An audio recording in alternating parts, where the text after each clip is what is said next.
ni mtendaji wa kata ya Makutupora. Ajali hii imetokea asubuhi, majira ya asubuhi, watoto wakiwa wanaelekea shuleni wakiwa wawili. Mmoja darasa la kwanza, jina lake anaitwa Jolin Renyau, umri miaka 6. Lakini akiwa na mwenzake ambaye ni dada yake, darasa la 5, akiitwa Caroline Renyau. Watoto hawa wakati wakiwa wanavuka ndio walikumbana na hiyo changamoto, wakiwa wanavuka kwenye sehemu ya alama ya pundamilia kwa maana ya zebra. Wakawa wamekumbana na changamoto ya kugongwa na hilo lori la magereza. Huyu mdogo ambaye anaitwa Jolin yeye alifia pale pale, lakini mwenzake dada yake alipata majeraha. Lakini kwa sasa tunavyozungumza tayari ameshakimbizwa hospitalini kwa ajili ya kuweza kupata matibabu. Mwenyekiti wa serikali ya mtaa wa Veyula, kwa bahati mbaya sana kulikuwa kuna gari liko mbele lilipunguza mwendo kwa ajili pale kuna zebra. Wale watoto wakaanza kuvuka.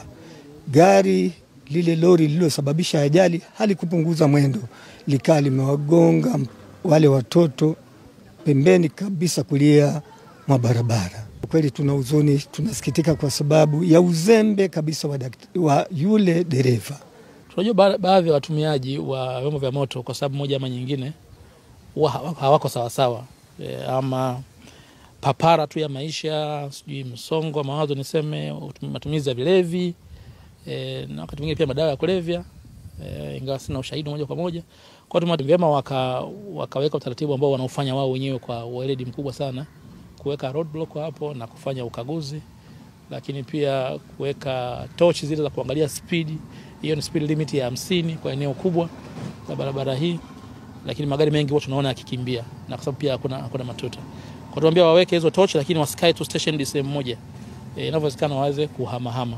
Kwa majina naitwa Fabian Edward, ni mkazi wa hapa Veyula. Gari la magereza likawa limetoka huko kwenye kuchukua mchanga, likaja na spidi kubwa mno.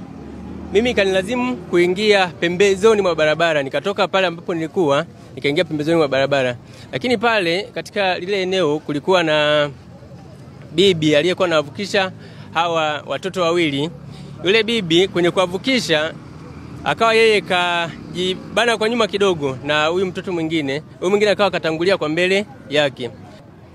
Na bahati mbaya ilivyotokea, lile gari likawa limefika maeneo yale pale na kujikuta kumgonga yule mtoto ambaye alishia pale pale.